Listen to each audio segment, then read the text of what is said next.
ও দাদা, আজকে কিন্তু তোমার বন্ধু জিন ও তোমার মায়াবী পরীর গল্পটা বলতেই হবে। আদরের নাতি ও নাতনির মুখে কথাটা শুনে হোসাইন দাদা বললেন, ঠিক আছে, তোমরা যখন এত করে শুনতে চাও তাহলে বসো, আসো আমার পাশে এসে বসো। এই বলে হোসাইন দাদা বলতে শুরু করলেন। হোসাইন দাদা বললেন, শোনো, আমার বয়স 7 কি 8 বছর। তখন আমার বাবা আমাকে একটা হাফেজিয়া মাদ্রাসায় রেখে আসেন। আমার বাবা মসজিদের ইমাম হওয়ায় ছোট থেকে আমার শিক্ষা দীক্ষা ছিল ইসলামিকভাবে।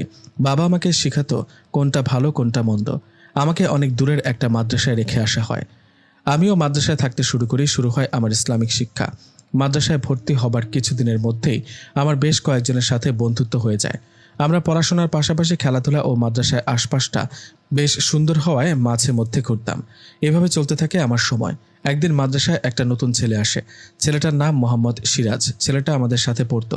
আমাদের ক্লাস শেষে বিকেলে যখন সবাই খেলাধুলা করতাম তখন দেখতাম ছেলেটা চুপ করে বসে আমাদের খেলা দেখছে।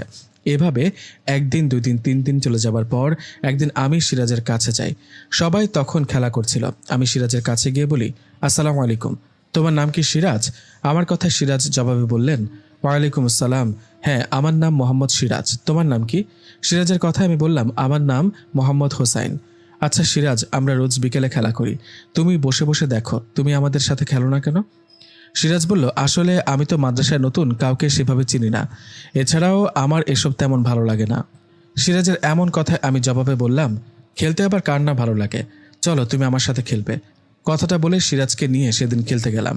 এভাবে বেশ কদিন চলে যাবার পর সিরাজ ও আমার মধ্যে বেশ ভালো একটা সম্পর্ক হয়। আমরা দুজনেই মাদ্রাসায় পড়াশোনার পাশাপাশি একসাথে খেলা করতাম। দুজনেই বাড়ি দূরে হওয়ায় আমাদের থাকতে হতো মাদ্রাসায়। আমরা দুজনেই রাতের পাশাপাশি ঘুমাতাম অন্য বাচ্চাদের সাথে। এভাবে চলতে থাকে দিন। মাঝে মধ্যে আমার পরিবার থেকে বাবা যেতেন আমার সাথে দেখা করতে। সিরাজের বাবাও আসতো দেখা করতে। এভাবে কেটে যায় আরও 10টা বছর। এই 10 বছরে সব কিছু নর্মালি ছিল।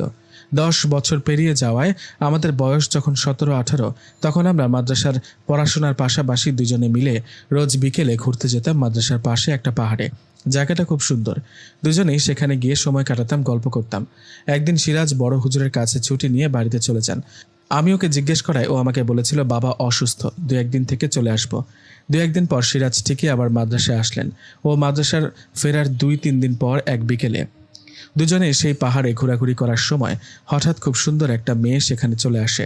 মেয়েটা আমাদের কাছে আসতেই আমি বলি, আসসালামু আলাইকুম, আপনি কি আমাদের কিছু বলবেন? হ্যাঁ বলবো তো হোসেন ভাই।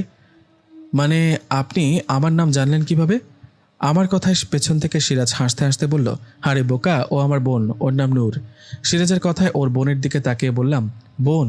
তোর বোন এখানে আসলো কিভাবে?